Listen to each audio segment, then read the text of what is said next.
Quiero empezar externando de nuevo mi gusto y emoción porque estés aquí. Te hemos tenido siempre muy, muy presente y hemos también estado al pendiente de tu trayectoria, ¿no? Empezaré con una pregunta más personal.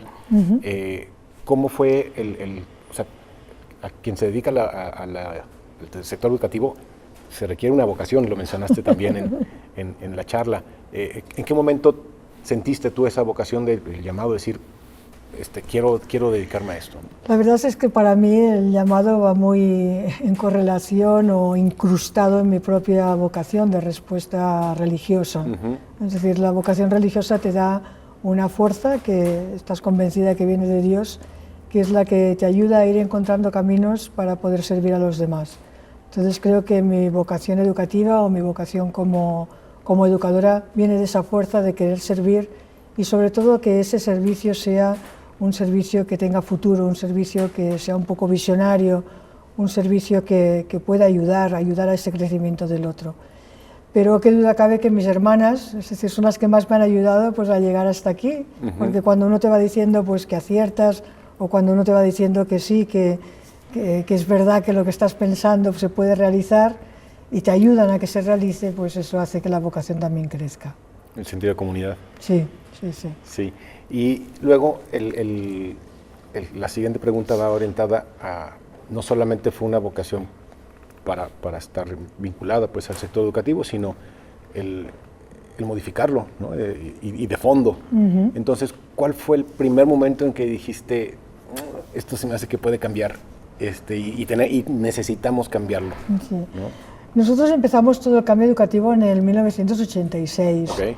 Yo soy una persona que no he estado escolarizada, es decir, que el pasado, nosotros estuvimos en Caracas, en Venezuela, hubo el golpe de Pérez Jiménez, estuve casi un año en Barbados, después de Barbados, pues pensando que ya salíamos, fue el año, después estuve en Madrid pensábamos que volveríamos a Venezuela y tampoco ya me escolarizaron, después ya me escolalicé de golpe, ¿no? La escolarización fue en un momento determinado, pum, ahora tienes que presentarte a este examen y tienes que empezar primero de bachillerato en España, cuando había el primero de bachillerato a los 11 años, ya no la primaria, ¿no?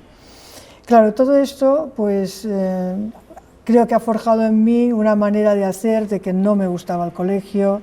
Yo me eduqué en las dominicas de la presentación, muy bien, pero una mentalidad que de aquel momento, de aquella época, aunque estaba en España, bastante francesa. Entonces, bueno, todo esto creo que he crecido con una manera de hacer, los estudios no me han ido mal, pero una manera de hacer que suerte tuve el deporte. O sea, yo he jugado baloncesto, he estado seleccionada, bueno, muchas cosas. Y el deporte me salvó porque pude crecer con el deporte, hice meses con el deporte y el colegio era algo más que no me interesaba mucho, ¿no? Quizá el momento cuando yo estoy en el Colegio Montserrat, ya religiosa, y me doy cuenta que hay que responder a las necesidades de los estudiantes, es cuando empieza el clac, ¿no? Es decir, no reproduzcas lo mismo que te hicieron a ti. O sea, haz otra cosa de otra manera. Y para eso lo que hice fue escuchar a los estudiantes, escuchar el ambiente, escuchar a los padres, ir queriendo dar respuesta a las necesidades que a mí me parecía. Entonces, para eso lo que hice es viajar mucho, ver lo que hacían otros, y desde ver lo que hacían otros y la propia experiencia interna, empezar a caminar y a modificar. Ok, en modificar y generar nuevas estrategias, tú que estás pues, en todos los continentes, ¿no? Creo que literalmente en todos los continentes. Verdad, sí.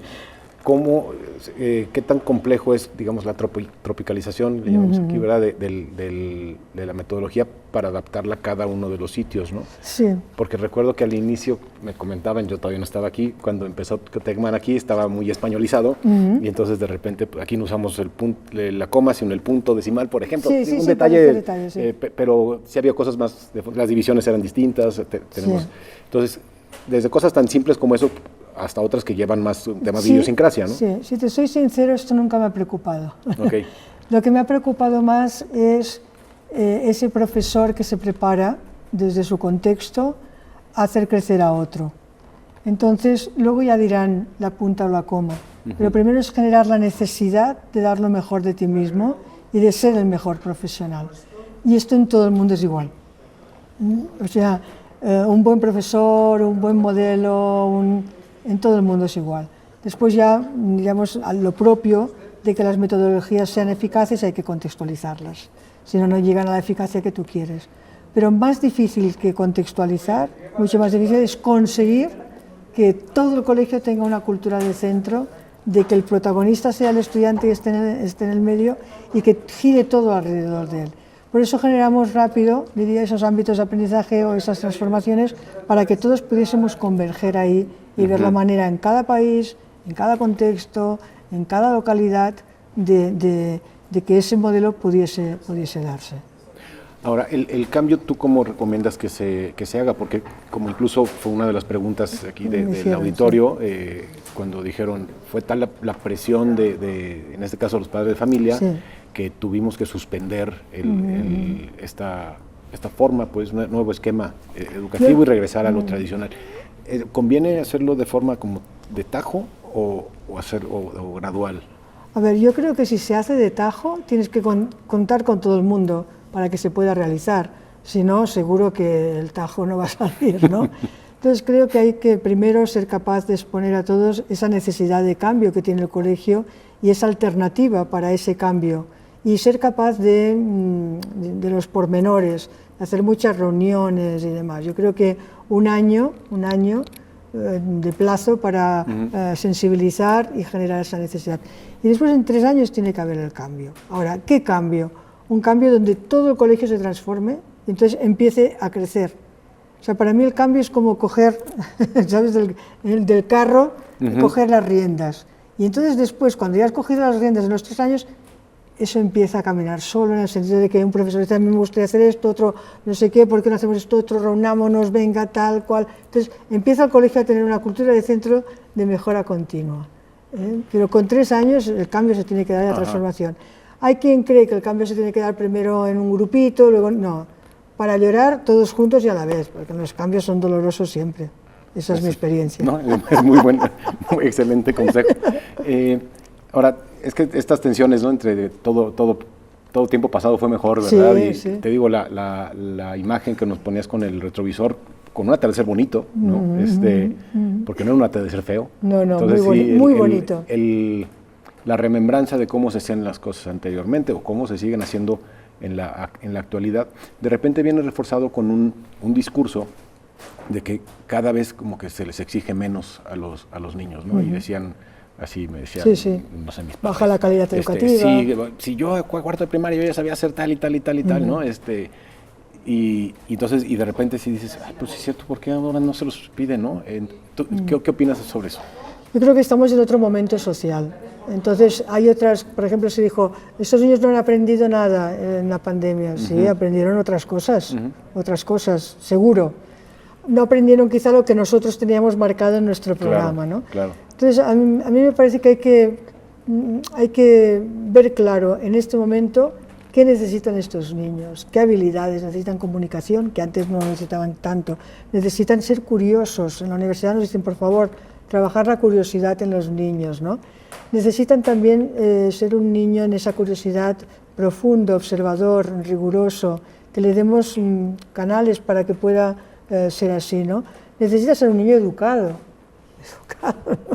no sé cómo aquí se llamará, pero un niño que sepa estar en los sitios y que sepa comportarse y que sepa tener una serie de habilidades que antes quizá no eran tan importantes porque las familias lo hacían, pero hoy nos encontramos que la familia no puede con sus hijos muchas veces, ¿no? Entonces yo creo que lo que necesitamos es ver en el 2023 qué necesitan estos niños, cómo los podemos ayudar y después si realmente lo que estamos dando, las materias, son materias que ayudan a un pensamiento y son materias que ayudan a tener una estructura mental. Porque todas las materias son medios, no fines en sí mismo. Cuando el profesor de matemáticas cree, o el profesor de física, que un fin en sí mismo es saber esa fórmula, estamos perdidos. Claro. Estos son medios para una estructura cerebral. Sí, y un tema ya casi para cerrar, más en lo social. recuerdo estando en España, yo viví un tiempo en Zaragoza, y me llamaba la atención que nadie decía ser de Zaragoza, todos eran de un pueblo cercano. Y yo decía, pero ¿cómo? ¿Quién nació aquí? Me dice, no, que nadie, que todos han ido al pueblo a parir, ¿no? Sí. Y porque la gente busca mucho el arraigo, y ese arraigo lo busca para que tengan sentido de pertenencia a una comunidad. Y eso como de repente siento que se contrapone con el que busquemos también de manera intencional que los chicos sean ciudadanos del mundo. Entonces son también tensiones que de repente se pueden contraponer. ¿Qué opinas sobre eso? No, te agradezco mucho la pregunta. Yo creo que quien no ama lo local y no tiene raíces en lo local no puede ser global. O sea, ser ciudadano del mundo no es ser un ciudadano etéreo que va por el mundo, es ser un ciudadano que arraigado en lo propio es capaz de trascender en lo global. Pero si no estás arraigado en lo propio, no aceptas tus tradiciones, no te gustan tus tradiciones, no vives con tus tradiciones, no eres capaz. Mi padre decía que los ingleses en la Segunda Guerra Mundial ganaron la guerra en el desierto en África porque cada día a las 5 tomaban el té. Y era una metáfora que siempre me ha quedado, ¿no? Es decir, gracias a lo que uno vive, ha vivido, quiere y enraiza, es que puede ir a lo global, si no es muy difícil.